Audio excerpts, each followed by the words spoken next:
Okay, so let's get into game number 2, guys, here. Spawning up to the top right-hand corner as our red Protoss. Currently 1 game up. Give it up for ATN Socke.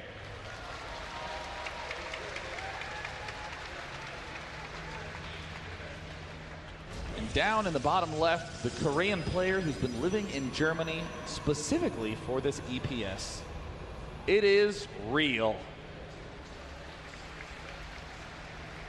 We did see Real do the 1-gate blink play on this map. I like that quite a lot. It's a good way to just get in your opponent's face right away and find out what he's doing. Sometimes you kill him, but most of the time you just see what's up and can adjust properly. Yeah. I think also if there were, I mean, there's 2 maps for me right now in PvP that really say, you know, if you're ever going to see expansions like proper expansions, properly defendable expansions, 2 of those maps are really, you know, Daybreak and Ohana, for example.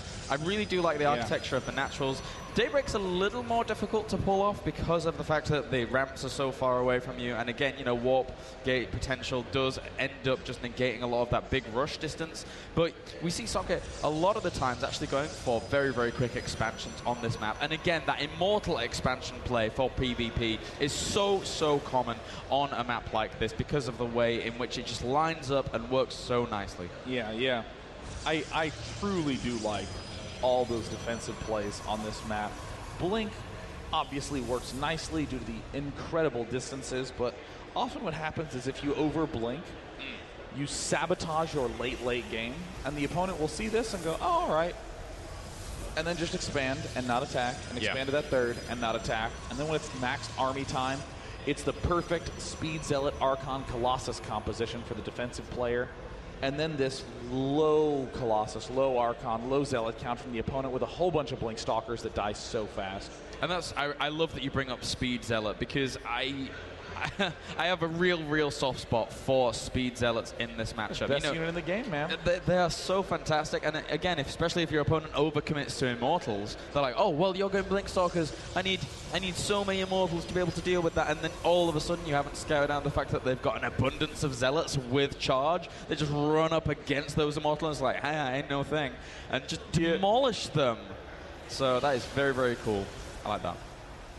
Chrono Boost for Real. Actually, Real is absolutely forced to use this Chrono Boost. He might, I personally think he must spend a second Chrono Boost on this. If he doesn't, this is more of him saying, yeah, I know Socke, he doesn't really do that sort of stuff. This is as risky can be. This is super risky. And, well, looks like it's going to be Stargate versus Stargate. Again, Phoenix is something that I like quite a bit on this map. Socke is doing the stable, safe way of opening up. He's going Zealot Sentry, Zealot Sentry. We see the Zealot now weirdly rallied. And there, you see the Sentry coming up. This is the stable form. This is the mega risky, unstable form for Real. Real is just praying that his opponent doesn't do any aggression because you just die outright with this play. Well, this Stargate versus Stargate in PvP gets into the realms of silliness, is what I'm going to call it, because you have this situation where both players are just trying to gather Phoenix as quickly as possible. Although that being said, actually, oh no, there we go. He starts his Phoenix production right now, does Real. But as soon as somebody stops, like, or doesn't Chrono Boost once over their opponent, or doesn't make one extra Phoenix, they pretty much just die. It's so difficult to make it work against like 6 Phoenix to 5 Phoenix. Micro is so hard to make work with them because of their range and things like that. This is the riskiest thing ever. Phoenix expand, 1 gate, 1 Stargate. Oh my god. I mean, if he'd have scouted out the fact that his opponent's gone Phoenix, then I don't mind it too much. Yeah, but he doesn't have a clue.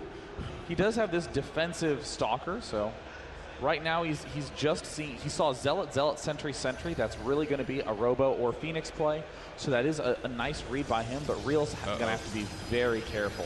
Oh, this third Phoenix is going to pop in just a second. Socke needs to be very careful here. There's going to be 3 Phoenix to 2 Phoenix, but actually Real not reacting in time there and will not be able... Oh, he will be able to chase this one down, so this Phoenix is guaranteed to die. And right now, Socke needs to do something different, I feel. It's so hard to make this work. Once you lose 1 Phoenix, and he's going to lose a second potentially, but actually Real loses another as well. He could have quite easily pulled that one back.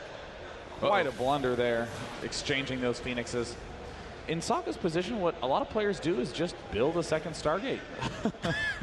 They try to super win on air. I mean, think about it. What is your opponent really going to do? Build Stalkers off this 1, maybe 2 gateways and start raining down from the skies. And Real is in a nice position as long as he just starts chrono boosting his probes up and chrono boosting out Immortals.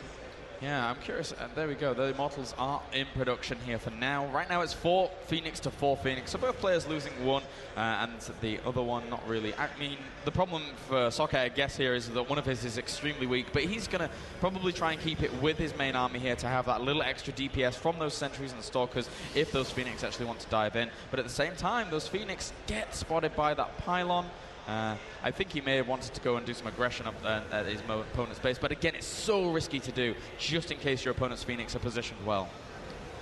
Both doing a nice little dance around the center of the map. Socke trying to get his positioning in order.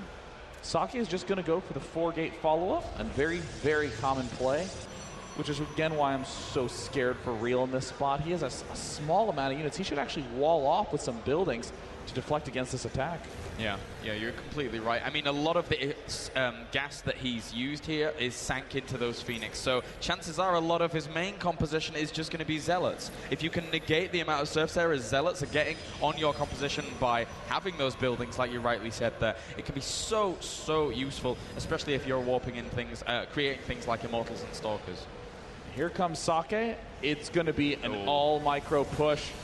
Guardian Shield goes down. That is the immediate target. Phoenix is now dancing around each other. Can't really afford to lift anything. Real accidentally leaves his Phoenix behind. Socke is doing an excellent job clustering his up.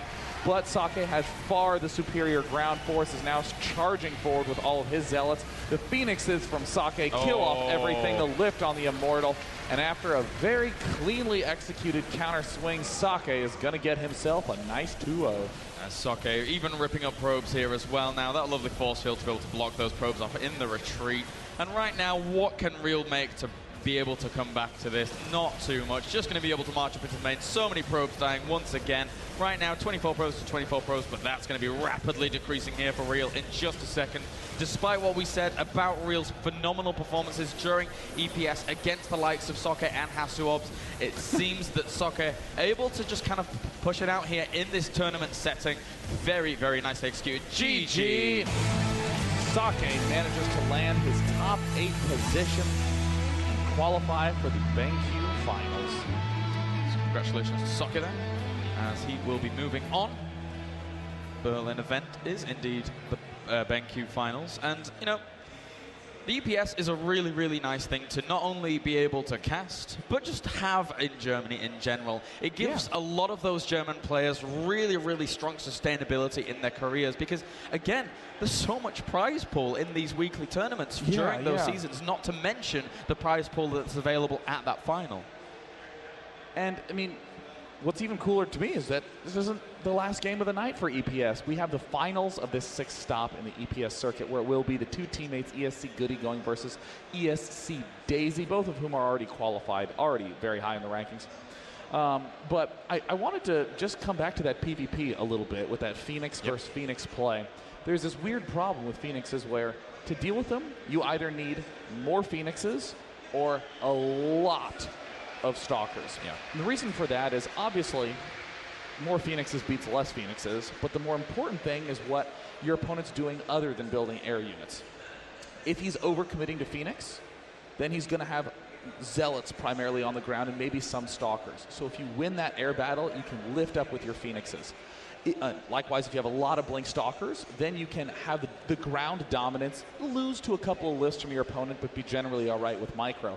The problem comes when you have like half and half, where you're kind of getting some Phoenixes, kind of getting some, because then he kills off your Phoenixes and then he lifts your small number of Stalkers and you lose to the Zealots on the ground. So it's a very tough decision for Daisy after he takes the expand, because he either has to commit all the way to Phoenix or he has to commit all the way to gateway units, but he just doesn't have a 2nd Stargate and he doesn't have 4 gateways. And it's really important that you say you need a lot of Stalkers, because the Stalkers, the Phoenix actually have a really, really effective amount of health and shields for their cost. So if you've only got a few Stalkers, they're not only are they not doing bonus damage to them because Phoenix are light, but also they just have like 250 health for that 150, 100 gas cost, which is really, really sick. It's actually 1 resource per hit point. That's Yeah. basically how to describe a Phoenix.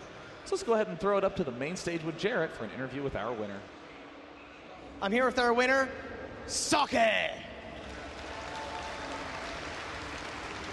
From the team alternate, I'm sure they'd appreciate that. How do you feel right now? Qualified for the playoffs? Yeah, I'm very happy. I think I was very worried about the third place match because Rio's a very good player. Luckily for me, he didn't seem to have his best day today, and yeah, I'm just very happy that I made it. Anything that you would like to say to the Germanic peoples? To the audience, or? To all of your fans in the world, man. Yeah, just thanks in general for everybody who supports me and esports. It's lots of fun. Good job.